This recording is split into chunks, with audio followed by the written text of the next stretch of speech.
Pessoal, bom dia. Nós vamos falar um pouquinho sobre Nova Ordem Mundial, né? A parte 3, que corresponde ao capítulo 6 do volume 2, né? A Nova Ordem Mundial, o mundo pós-1989, terceira parte. E aí eu coloquei os slides aqui para a gente dinamizar essa abordagem. Né? E aí a grande discussão de sempre é nova ordem ou nova desordem? Esse desenho aí sugestivo. Depois, globalização e a nova ordem mundial. Tudo isso que a gente já abordou no contexto relacionado à globalização, que é o grande palco dessa nova ordem mundial, né? Aí observem, um grande nível de pobreza e no outdoor uma família super feliz e consumista. Depois aqui um outro slidezinho falando sobre a charge de globalização, né? Que é a festa da globalização. A entrada é permitida somente para algumas pessoas que são bem-vindos no mundo globalizado. E a entrada, a indicação da área de serviço, né? A entrada pela área de serviço para alguns trabalhadores.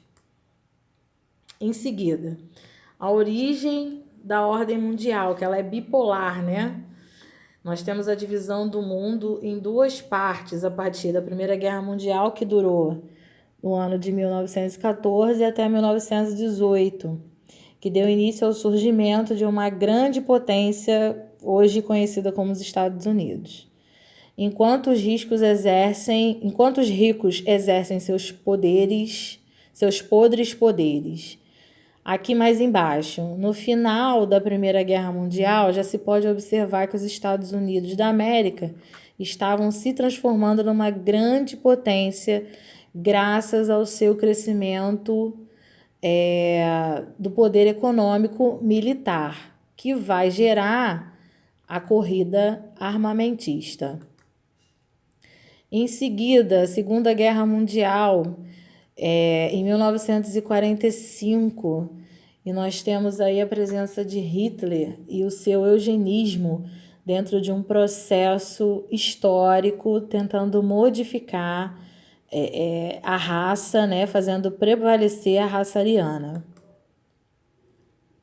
Aí nós temos fim da Segunda Guerra Mundial, 1939 a 45, o mundo se dividiu politicamente em torno de dois grandes vencedores, que é os Estados Unidos, de um lado representando a força do capitalismo e de outro a findada União Soviética, reunindo países de bloco socialista. Em seguida, mais uma charge caracterizando o mundo dividido. A Guerra Fria constituiu numa etapa especial da história da humanidade, na qual o sistema internacional organizou-se em torno de dois polos de poder no âmbito plenário. O socialismo, né, da União Soviética liderou o mundo socialista, lógico, né? O capitalismo, representado pelos Estados Unidos, liderou o mundo capitalista. Nós temos aqui a divisão do mundo bipolar até o final dos anos 80, a divisão do mundo capitalista e socialista, suas principais características, e o trato Guerra Fria. Quais são os episódios que mais marcaram essa fase?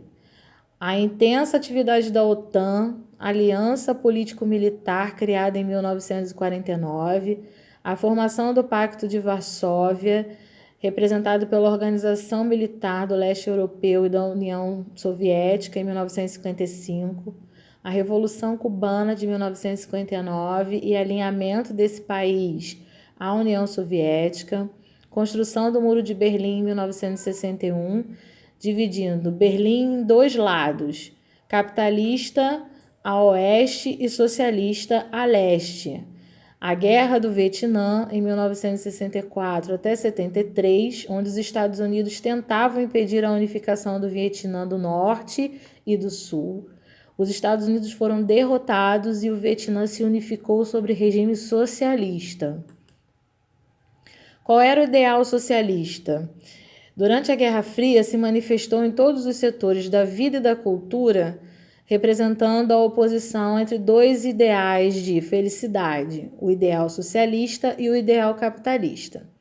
Os socialistas idealizavam uma sociedade igualitária, né?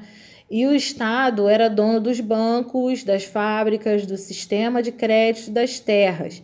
E era ele, o Estado, que deveria distribuir as riquezas e garantir uma vida decente a todos os cidadãos. Aí nós temos aqui duas fotos, uma de Lenin e a outra de Stalin, que foram dois representantes do socialismo. Em certa época, as palavras socialismo e comunismo tinham o mesmo significado. Uma sociedade em que os meios de produção fossem a propriedade pública. Hoje já existe uma distinção entre os dois termos. Tá? Países que deixaram a base de vida capitalista e se tornaram socialista. Aí nós temos Iugoslávia tornou-se socialista em 1945, Albânia e Bulgária em 1946, Polônia e Romênia em 47, Tchecoslováquia 48, Hungria em 49, República Democrática Alemã Oriental 49, Vietnã do Norte 45, Coreia do Norte em 48, China em 1949 e o Tibete em 1950 com a província da China e depois em 1953 independente. E aí, as características capitalistas. Para os capitalistas, o raciocínio era inverso. A felicidade individual era o principal, né? E o consumo também. O Estado justo era aquele que garantia a cada indivíduo as condições de procurar livremente o seu lucro e construir a vida feliz. Uma corrida individual. A solução dos problemas sociais vinha depois, estava em segundo plano. E por isso que a implementação de um dos sistemas em termos mundiais só seria viável mediante o desaparecimento do outro, ou seja, a presença de um aniquila a existência do outro. Nenhum país poderia ser, ao mesmo tempo, capitalista e comunista, até porque rolaria uma contradição muito grande. Essa constatação deu origem ao maior instrumento, né? Aí a representatividade nos quadrinhos do Capitão América, né? Os heróis aí voltados para essa questão que tem tudo a ver, né? A questão dos quadrinhos e como é que se comportava, como é que aparecia o Muro de Berlim diante dessa discussão. Nós temos algumas imagens, né? De um lado socialista, do outro capitalista. Uma cortina de ferro no pós-guerra na Europa e essa linha mais escura, né? Preta, aparece mostrando essa divisão. E as guerras causadas em nome do ideal. Guerra da Coreia, 1950-53, né? A divisão da Coreia, como ficou após a guerra, no pós-guerra. A Guerra do Vietnã, 1960-1975, né? Toda a guerra devasta aí a sociedade. Depois, Revolução Cubana, em 1959, que aconteceu debaixo do nariz do americano, né, 100 milhas da Flórida, liderada por Fidel Castro, mais de 14 guerrilheiros que derrubavam o governo cubano. Aí, a CIA resolve pegar um grupo de pessoas contra Fidel, armadas, e desembarcar em Cuba. Mas Fidel ganha de novo. Quando a CIA resolve tentar de novo, Fidel já tinha pedido à União Soviética para ser socialista e essa diz que Kennedy, o presidente dos Estados Unidos, atacou Cuba. Aí nós temos a corrida armamentista e a corrida espacial e o mundo em perigo, né? As bombas de Hiroshima e Nagasaki que destroem o Japão. Ok? Com isso, a gente encerra aí a terceira parte sobre essa questão da nova ordem mundial. Só para a gente interagir de alguma forma. Então, gente, só para a gente sintetizar aqui, a nova ordem mundial, tudo realmente começou quando houve a queda do Muro de Berlim em 1989, teve o fim da Guerra Fria entre os Estados Unidos e a União Soviética e o fim da bipolaridade mundial, né? Entre socialismo e capitalismo, apenas o capitalismo reinou, que é o sistema econômico que a gente tem aí até hoje. E caracterizando o Muro de Berlim como marco histórico. O Muro de Berlim não é apenas separava uma cidade e um povo. Ele simbolizava o mundo dividido pelos sistemas capitalista e socialista.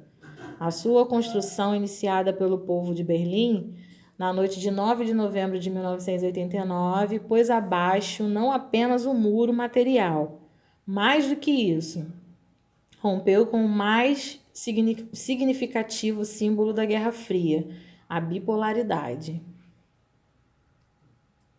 Aí a gente tem uma imagem para representar aí, né, essa questão bipolar que se encerrou com a queda do muro. Outra esquematização mostrando como é que era o muro antes, dividido, né, era bipolar. Os Estados Unidos capitalista, União Soviética socialista, ordem leste-oeste, 1947 a 89. E depois, ordem norte-sul, norte, países ricos e sul, países pobres. Dentro desse contexto, olha como é que ficou a divisão. No norte, nós temos países ricos e desenvolvidos, e no sul, países pobres e subdesenvolvidos. Em seguida, temos as características do novo milênio, que é um mundo multipolar ou unipolar, entre aspas, né? A representatividade aí do monstro da globalização ao lado, mais o tio Sam mais abaixo. Os Estados Unidos agora dividem o poder com as economias em ascensão do Japão e da União Europeia num novo equilíbrio mundial, a nova multipolaridade, com 3 polos de poder. A unipolaridade militar dos Estados Unidos, maior potência mundial em armas. E o mundo ficou dividido da seguinte forma, né? A questão da ordem multipolar, né? A área de influência dos Estados Unidos, que está ali, Estados Unidos, Canadá e uma parte da América, né? Uma parte não, grande parte da América. Da Alemanha, a área de influência, nós temos Europa e entre outros países.